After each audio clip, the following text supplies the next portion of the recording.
Hello team, welcome to another ATP Geopolitics video with myself, Jonathan MSP. It's the Ukraine War Frontline update for the 26th of April 2024, almost the 27th. It's the last remnants of the day. Probably ill-advised to do this video since I've had best part of a bottle of wine and just come off the back of watching a film with the other half called, Land of Bad on Amazon Prime. Pretty decent, fairly exciting war film and all that.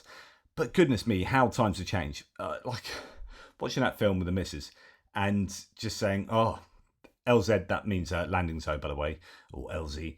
Oh, that's F-18. F-18 could be an F-18A Super Hornet. Pretty good at taking off from aircraft carriers because they're pretty good on a short runway.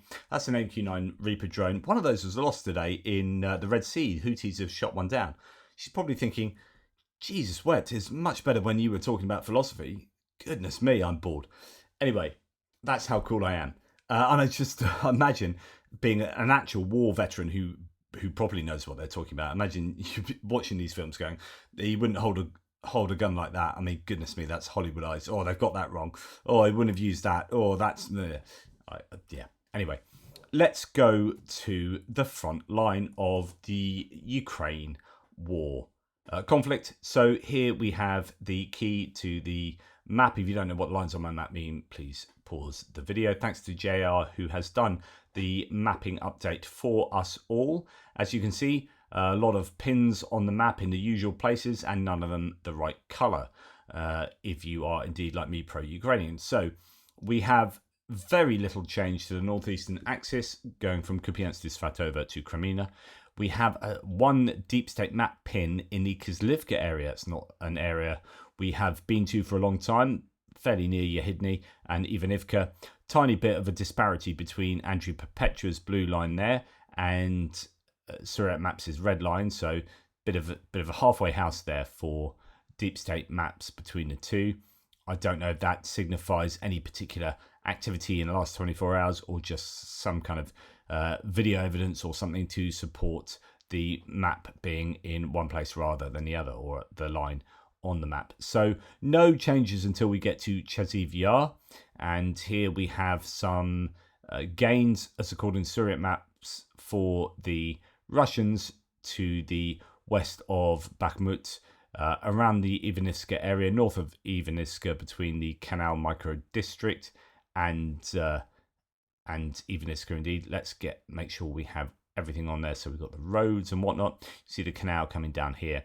So let's see what a couple of the sources say. Kyiv Independent reports that the ISW says that Russian forces are seeking tactical gains northeast of Avdiivka. That's not where we are now, but the primary offensive operation and the one most likely to be successful is still Chasiv Yar, which is where we're at. So that's the idea, that Chasiv Yar is the main focus of all the attacks around here. And yeah, interesting, because that's actually where it's stalled a little bit compared to the Avdiivka area. And the Avdiivka area here, this Attrition area, is largely due to a mistake of one of the units there that has led to quite considerable losses for the Ukrainians around there. We'll come to that obviously later. We'll stay with Chasiv Yar. So you can see that maybe some gains for the Russians on this high ground. So we haven't seen much of movement for the Russians around here for some time. If you remember, you've got Ivaniivka on the lower ground, as we can see from this 3D rendering of the local area. You can see Ivaniivka is on this low ground here, and the high ground is what the Russians will need to take in order to get advantage over the Ukrainians on that lower ground, on Ivaniivka, so they can fire into the settlement from above.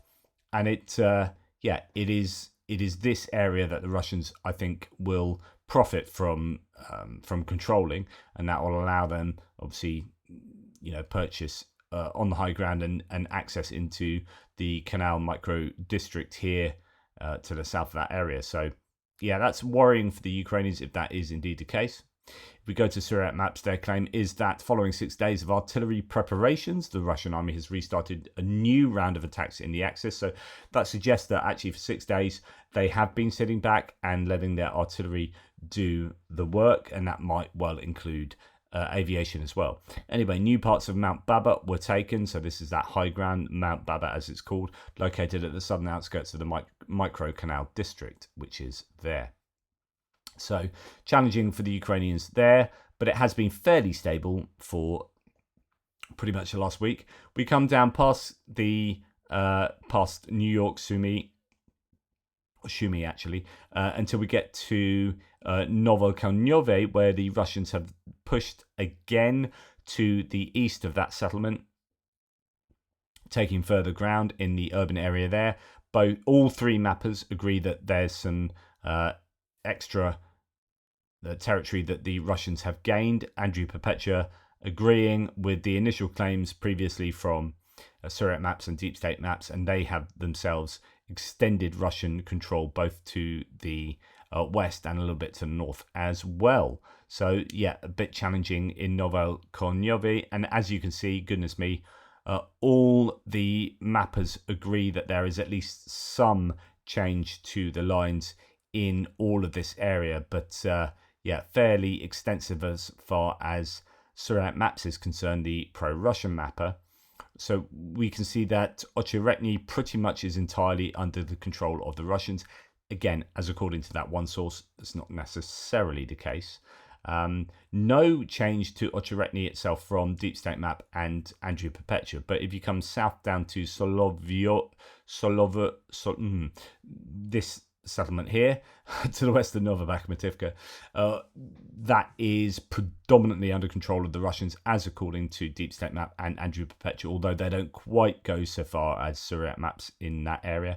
And then further to the south of there, just filling in the gaps here for Surat Maps, all of this area between that settlement and Badichi, certainly is according to Surat Maps, the Russians taking a large amount of land there.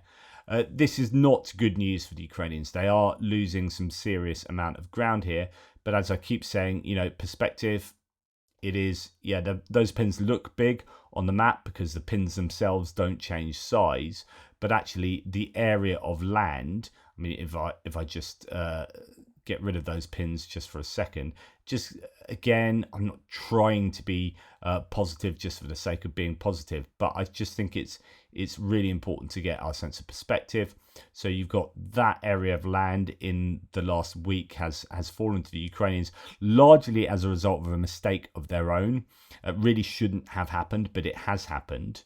But when you look at that in terms of the size of Ukraine, and if you have still maximalist intentions for the whole of Ukraine, but even if you don't have those maximalist intentions and you think the whole of the Donbass region, and if you're thinking, well, pretty much they need to take the land corridor all the way to Transnistria and take Odessa, it's just, it's the equivalent of like that they've taken. So it is bad. It's definitely bad for the Ukrainians, particularly around Ocheretny. But it's all about perspective still. Anyway, it is. We do have some sources of. Actually, a Ukrainian source that we're just going to drop into in a second to give us a sense of what is going on there. But you can see that initially, as according to Surat Maps, the situation north and west of Avdiivka, following the capture of Novobakhmativka and Solovyove here, the Russian army began advancing in the plantations south of it, forcing the Ukrainian army to withdraw westwards. And as a result, the Russian forces made advances west of Badichi. So Badichi is here, west of Badichi there. In addition, Russian forces continue advances at Novokonove, approaching to the adjacent Keramik. So coming at Keramik from the north. That is here, and really having success all around this area. And then actually they added to that later Surat Map, saying that the Russian army continued increasing the buffer zone around Ocheretny from a different axis from the north and northeast. Some plantations and a dacha were taken in the direction of Novo-Oleksandrivka and Arkhangelska, respectively. From the south, Russian troops took control over all positions of the Ukrainian army north of Badichi, whose western part is being vacated. So that's there. At the same time, troops began advancing west of Semnivka towards the high ground that overlooks the Dona River. Moreover, Russian forces also restarted operations south of Umansky. So that's interesting. Not something we've seen for a good, I guess, a good week, really. So that's down here in this area. I don't know if, that could have been after JR has done the mapping, actually.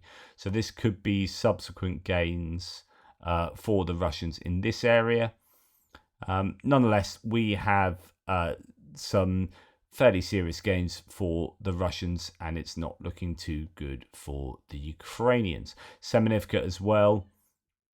Here, the settlement seems to be under control of the Russians. I mean, it's at least most of it is a grey zone, if not under full control of the Russians. Here we have Euromaidan Press saying deep state maps that we have on our maps, stating that Russia occupies 2 more villages in Avdiivka, that is Solovyove and Semenivka, widening the foothold. So that's to say that, yep, Semenivka is fairly much under the Russian control, and Solovyove as well, which is here. Okay, so this is the worrying account I'm going to read to you. This comes from Intel Schizo about the 47th Brigade. So if you remember, the 47th Brigade were due to be rotated out of here. In fact, they were pretty much rotated out of here on the way out. And 115th, which I think was a unit that had been brought in from the Seversk front line here, Bilahorivka area. I think that's where they came from. They were drafted down here. They were previously territorial defense forces. So I don't think they're like, the top level of troops, no disrespect and all that.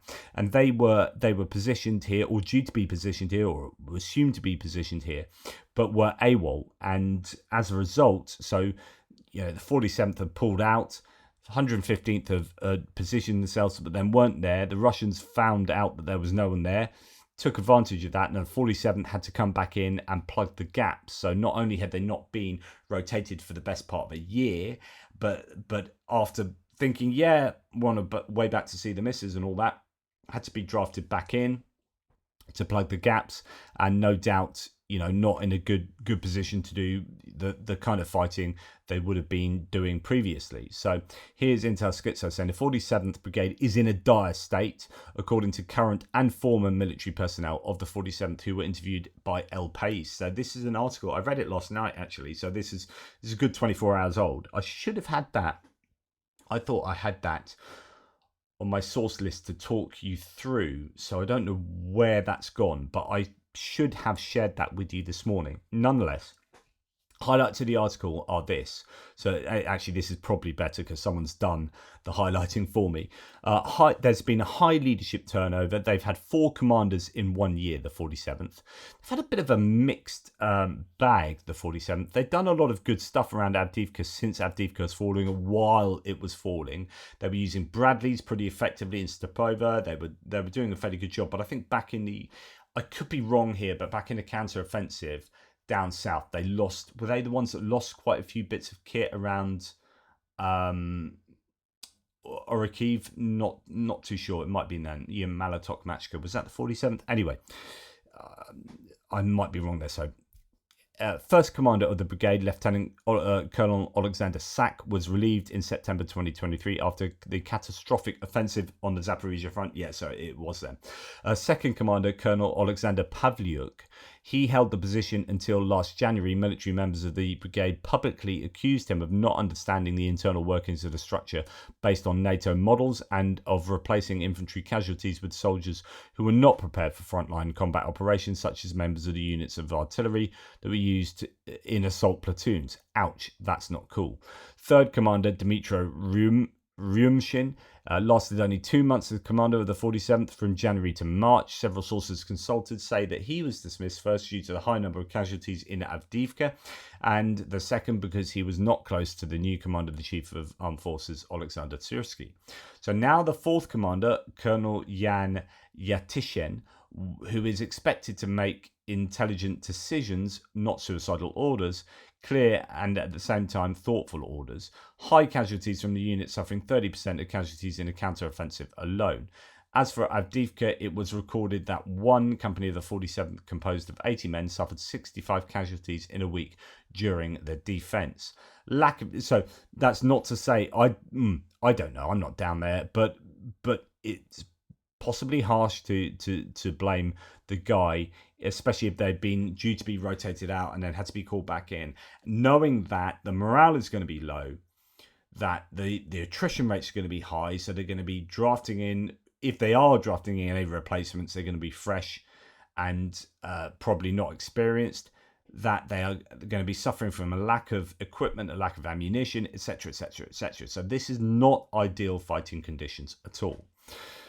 Anyway, suffering large attrition here. Lack of munitions and spare parts has led to a lack of working vehicles. Sergeant Magura serves in one of the 47th companies and states only 3 of the 11 Bradleys they had in 2023 are left. Of the 3, one is being repaired because the starting system stopped working, so they only have 2 operational armoured personnel carriers for the company. Lack of spare parts has also rendered a lot of the M777, though those are towed howitzers, US towed howitzers, pretty decent bits of kit, but lack of spare parts has rendered many of them useless and now inaccurate due to lack of new barrels combined with dwindling munition supply. So given 7 months of a lack of meaningful support from the US, a lot of that US equipment will be suffering. We talk a lot about how the Russians are suffering for barrel replacement barrels.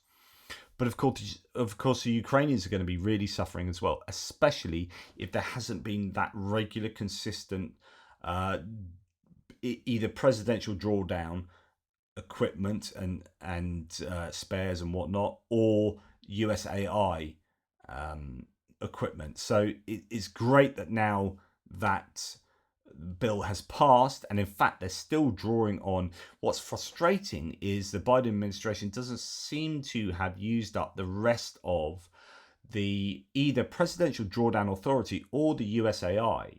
So there are actually some outstanding contracts, and that the $6 billion contract that they just set of contracts they've just sorted today, and I presume that's been going on for a long time, but they've kind of talked about it now. It's not like you sign contracts all in a day. So there you go, here we've done that. But I presume the last set of months has been getting down with the US defense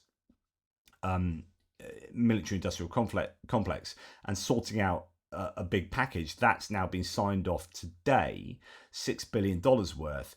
But of course, really, that could have been done with 7 months ago, especially since that's part of the last bill. So it's all really, really frustrating. And of course, this means that people die on the front line. So, outnumbered and outgunned, Magura, codename of the 28-year-old sergeant in the 47th, stated, for every armoured infantry vehicle that the Ukrainian army has, the enemy has 10. That's nothing surprising to me. Yeah, of course, and that's why the Ukrainians lose far fewer, because they're using far fewer, because they don't have as many, and actually they're on the defensive, so they don't use as many vehicles. You don't need to use APCs to deliver troops in an attack, because you're not attacking. You've got your troops set out in the trenches and in buildings and whatever, and tree lines, and so you don't use vehicles as much as the attackers do. So that 10-to-1 ratio is not surprising at all. But for every Ukrainian soldier defending the Avdiivka front, there are 30 Russians attacking them. Again, that isn't particularly like, oh my goodness. That's, again, what we would expect, what we have expected. The Russians just outnumber the Ukrainians by quite a lot. And where they're piling in certain areas, then they outnumber them even more. This is where it gets a little bit more worrying, though, the end part. Phoenix, a civilian who works for the High Command in the Pokrovsk front, so that's this whole Avdiivka area, and for the Ukrainian intelligence services, stated before Avdiivka, so before the loss of Avdiivka, for every Ukrainian casualty there were 3 Russian casualties. So the Russians were losing 3-1 in terms of personnel. Now, though, it's almost on a par. That is scary. So in this area, as of late, the Ukrainians and the Russians are losing similar numbers of people, as according to that source. And of course, that is completely not substantiated. Not corroborated by other sources. And I've lost the map there, so let's bring the map back. There we go. So take this with a pinch of salt. However, it sounds pretty plausible to me. That is a worrying account of what's going on there, and that's pretty much, when I speak to Greg Terry, he says, yeah, things are not going well. He's pretty much dooming in the area, and I think that's a situation there. And goodness me, this is how fragile front lines are, I guess, and what can happen when mistakes are made. And here it seems like a mistake was made. The Russians absolutely capitalize, and suddenly it all goes wrong. And again, as I say, it reflects the fragility of some of these front lines. Now, as we go south from here to Krasnohorivka, we're going to go past Tonyenka and that southern part of the front line, even though that could have been filled in now to the south of Murmansk. We're going to go past Novelska and then get to Krasnohorivka, where Deep State Map has a slight gain for the Russians in the southern suburbs of Krasnohorivka. Although it's interesting that, we agree they've moved a little bit here, literally just a little bit there. But that's not at all what Surrey Maps has claimed in the area. The vastly different mapping going on there. But to the east of there, on the way to Staromykhalivka, we have Surat Maps saying, and this is quite a substantial amount of land, although you can see that this is where the Russian front line was. So all of this around here is on top of that. So big gains according to Surat Maps. And they state that clashes continue at the center of Krasnohorivka, while the Russian army has advanced from Staromykhalivka and took over control of the section of the 2014 Ukrainian defense line called the Haunting House. I've not heard that term before, but yeah, this is, if that is true, or at least partially true, that is not good news for the Ukrainians, as they are losing more and more land around Krasnohorivka. So it's not looking good in this eastern front line, really, all the way from Krasnohorivka to, I guess, Novokonyovo there.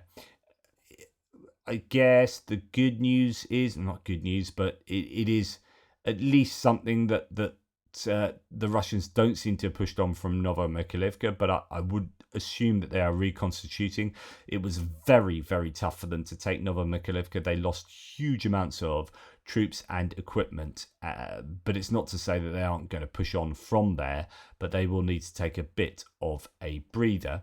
And then we have one more small gain in the Robotyne area on the southern front line around Orikhiv here, Zaporizhia front line. The Russian army made minimal advances northwest of Verbove, so tiny advances there. But you can see there's the huge difference. Indeed, Deep State Maps and Andrew Perpetua still have the part of the Surovikin line in the grey zone. It's not to say it's under Ukrainian control robustly, but they haven't made that change. That is a really significant difference between the three mappers there.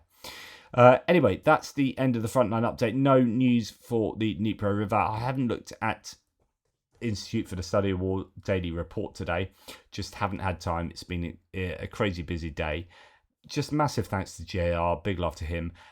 Thank you so much for choosing to get your information from me. Hopefully you find this informative and accurate.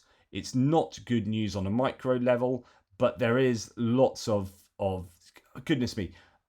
I look at all the links I have from my military aid video, and I know they will double overnight, so that tomorrow this will be much longer. But I could do a long video on military aid already now, and I could have done that hours ago.